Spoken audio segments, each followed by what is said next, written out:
தமிழக அரசு பள்ளிகளில் தற்காலிக ஆசிரியர்கள் நீக்கமா? தமிழகத்தில் அரசு பள்ளிகளில் உள்ள காலி இடங்களில் பள்ளி மேலாண்மை குழு மூலம் நியமிக்கப்பட்ட தற்காலிக ஆசிரியர்கள் பணிபுரிந்து வருகின்றனர். குறிப்பாக பொதுத் தேர்வு நடைபெறும் 10ஆம் வகுப்பு மற்றும் +2 வகுப்புகளுக்கு கூடுதல் முக்கியத்துவம் அளிக்கப்பட்டு ஆசிரியர்கள் நியமிக்கப்பட்டனர்.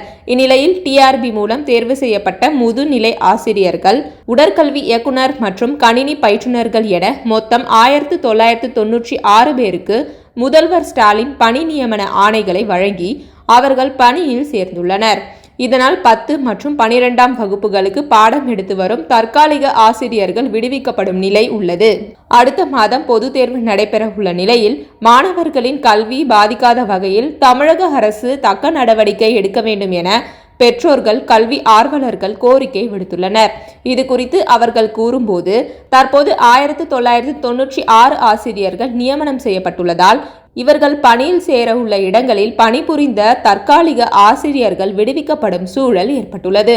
தேர்வு நேரத்தில் புதிய ஆசிரியர்கள் நியமனம் செய்யப்பட்டுள்ளதால் மாணவர்களுக்கு புரிதல் ஏற்படுவதில் சிக்கல் உண்டாகலாம்.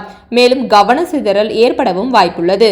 பழைய ஆசிரியர்கள் கொடுத்து வந்த வழிகாட்டுதல்களில் மாற்றம் ஏற்படும். முக்கிய வினாத்தாள்கள், பாடக்குறிப்புகளை பின்பற்றுவதில் சிரமம் ஏற்படும். இதனால் மதிப்பெண் குறையவும் வாய்ப்புள்ளது.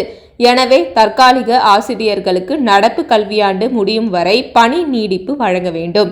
புதிய ஆசிரியர் நியமனத்தை சில மாதங்களுக்கு முன்னரோ அல்லது பொது தேர்வுக்கு பின்னரோ செய்திருக்கலாம்.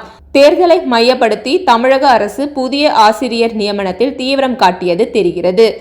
எனவே புதிய ஆசிரியர் நியமனத்தால் மாணவர்கள் பாதிக்கப்படாத வகையில் உரிய நடவடிக்கை எடுக்க வேண்டும் என்றனர். இதுகுறித்து மாவட்ட முதன்மை கல்வி அலுவலர் தரப்பில் கேட்டபோது, பணி நியமனம் செய்யப்பட்டுள்ள ஆசிரியர்கள் பணிக்கு வந்ததும் அங்கு பணிபுரிந்த தற்காலிக ஆசிரியர்கள் நீக்கம் செய்யப்படுவது வழக்கம்.